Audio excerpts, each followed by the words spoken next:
Hello বন্ধুরা, যারা আগের দিনের এপিসোডটা মিস করেছো বা যারা দেখেছো সবার জন্যই একটু ছোট করে বলে নিই।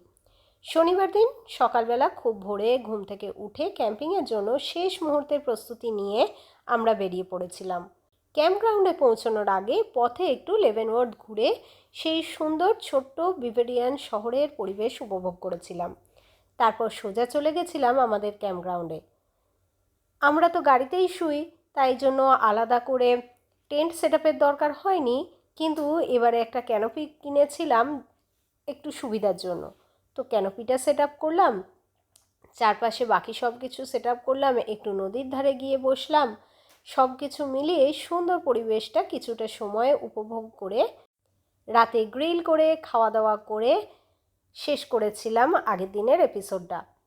আর আজকের এপিসোডে সেই ক্যাম্পিং ট্রিপের আরও সুন্দর মুহূর্ত, নতুন নতুন অভিজ্ঞতা আর আমাদের পুরো দিনটা তোমাদের সঙ্গে শেয়ার করব। তাহলে চলো শুরু করা যাক।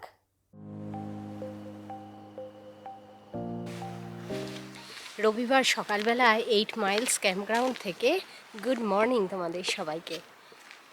আশা করি তোমরা সবাই খুব ভালো আছো, আমরাও ভালো আছি। আর আশা করি গতকালের ভিডিও তোমরা ভীষণ এনজয় করেছো। আজকে আমরা যাব একটা হাইকিংয়ে, যেটা তোমাদের বলছিলাম, যেটার জন্যই মেনলি আসা। তো সকালবেলা 6টার সময় উঠে পড়েছি, আমি রেডি হয়ে গেছি, সৌম এখনও রেডি হচ্ছে, 6:15 বাজে এখন। তো এখান থেকে বোধহয় 10-15 মিনিটের ড্রাইভিং ডিস্টেন্স, সেখানে গিয়ে পৌঁছবো।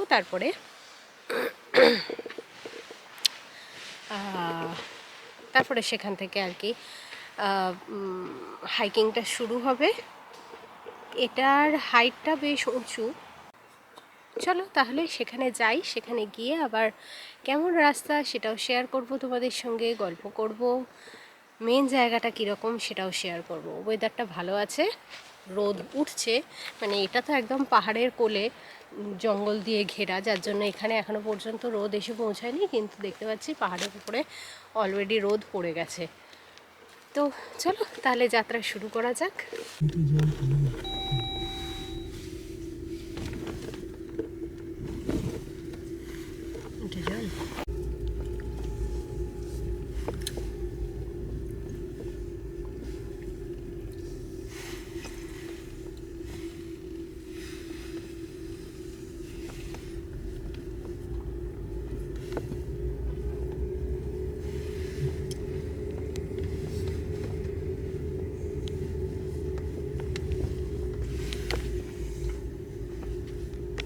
এইবার শুরু করছি আমাদের হাইকিং।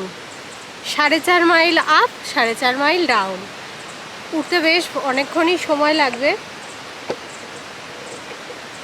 হাইকিংটা শুরু হলো তো বেশ জঙ্গল জঙ্গল এরিয়ার মধ্যে দিয়ে, দেখা যাক এর পরটা কেমন হয়। এখন মনে হচ্ছে, এখন তো ঠান্ডা লাগছে, কিন্তু যত ওপরের দিকে উঠব আর যত এক্সস্ট হব তত বেশি গরমও করবে, তখন জ্যাকেটটা খুলে ফেলবো। বুঝলি? দেখো আঁকা বাঁকা পথ চলে গেছে। তোমাদের প্রকৃতির সৌন্দর্য দেখাতে দেখাতে বরং তোমাদেরকে গল্প বলি যে হাইকটায় এসেছি সেইটার। ওয়াশিংটনের এটা অন্যতম একটা সুন্দর জনপ্রিয় অ্যালপাইন হাইক, কোলচাক লেক। অনেক দিন ধরেই এখানে আসার ইচ্ছা ছিল, প্ল্যান হয়েছে অনেক, অবশেষে আজকে সেই দিন ফাইনালি আসা হলো। আজকে একটা কথা আগে থেকেই বলে রাখি, এই ব্লগে হয়তো অন্য দিনের মতো অনেক ফুটেজ দেখাতে পারবো না, কারণ হাইকটা সত্যিই বেশ কঠিন ছিল। তাই ক্যামেরা বার করার চেয়ে ট্রেলে নিরাপদে হাঁটার দিকেই বেশি মনোযোগ দিতে হয়েছে। কিছু কিছু মুহূর্ত শুধু নিজের চোখে উপভোগ করেছি। কোলচাক লেক ট্রেলটা 9 মাইল রাউন্ড ট্রিপ, আর মোটামুটি 2500 ফুটের মতো এলিভেশন গেন আছে। তাই এটাকে একটু মডারেটলি স্ট্রেনিয়াস হাইক বলা যেতে পারে। বেশিরভাগ মানুষের 5 থেকে 7 ঘন্টা মতো সময় লাগে, আমাদের টোটাল 6 ঘন্টা সময় লেগেছিল। তবে সেটা অবশ্যই হাঁটার গতি আর মাঝপথে কতক্ষণ বিশ্রাম নিচ্ছ তার উপর ডিপেন্ড করে। হাইক শুরু হওয়ার পর থেকেই বুঝতে পারলাম সামনে সহজ কোনো পথ নেই। কোথাও বিশাল বিশাল পাথর, কোথাও গাছের শেকড় কোথাও লম্বা খাড়া চড়াই, প্রতিটা ধাপে ধৈর্য শক্তি দুটোরই পরীক্ষা চলছিল কিন্তু। তবে চারপাশের সৌন্দর্য সব কষ্ট ভুলিয়েও দিচ্ছিল।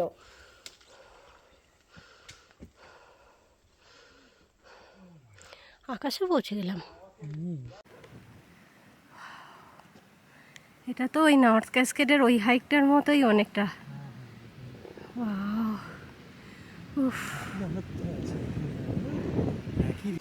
এই এই জায়গাটায় এখন আমরা প্রচুর লোকজন দেখতে পাচ্ছি। একটা সময় আমরাও কিছু কিছু জায়গায় ঘন সবুজ বন, পাহাড়ি ঠান্ডা হাওয়া, ছোট ছোট ঝর্ণার শব্দ, মাঝে মাঝে ঝর্ণা ক্রসও করেছি। পাহাড়ের ফাঁক দিয়ে দেখা যাচ্ছিল অসাধারণ দৃশ্য, প্রতিটা মুহূর্ত একেবারে ছবির মতো, যেন কেউ এঁকে দিয়েছে। অবশ্যই মাঝে মধ্যে থেমে থেমে আমরা একটু খাবার টাবার খাচ্ছিলাম। জল খাওয়ার জন্য এখন আর দাঁড়াতে হয় না, সেটা একটা সুবিধাজনক বিষয়। মাঝে মাঝে যখন খেতে দাঁড়াচ্ছিলাম তখনই খানিকটা দমও নিয়ে নিচ্ছিলাম পরের হাঁটার জন্য। এই হাইকটা আমাকে বারবার মনে করিয়ে দিচ্ছিল জীবনের মতোই সুন্দর গন্তব্যে পৌঁছতে পরিশ্রম কিন্তু করতেই হয়।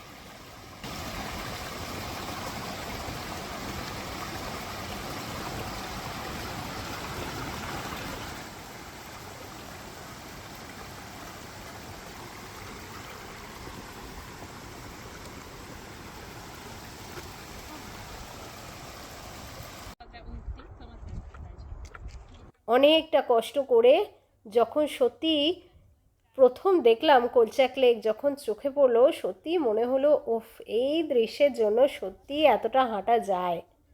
লেকের জলের রং এক কথায় অবিশ্বাস্য।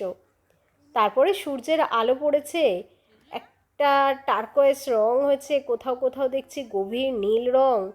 চারপাশে বিশাল বিশাল গ্রানাইট পাহাড়, সেই পাহাড়ের কোলে শান্ত স্বচ্ছ একটা হ্রদ। এটা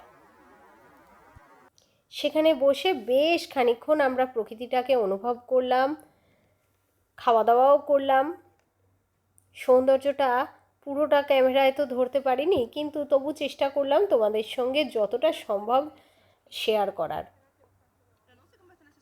এইসব হাইকগুলো যখন করি তখন একটা জিনিসই মাথায় রাখতে হয়, সেফটি।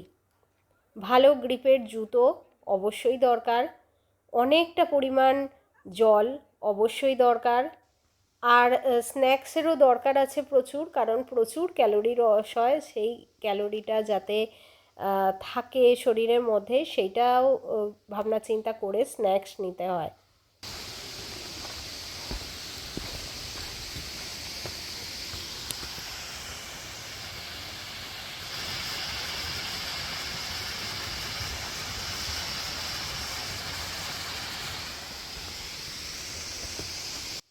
আজকের হাইকটা শেষে শরীরটা আমাদের প্রচণ্ডভাবে ক্লান্ত, কিন্তু মনটা সত্যিই ভরে গেছে।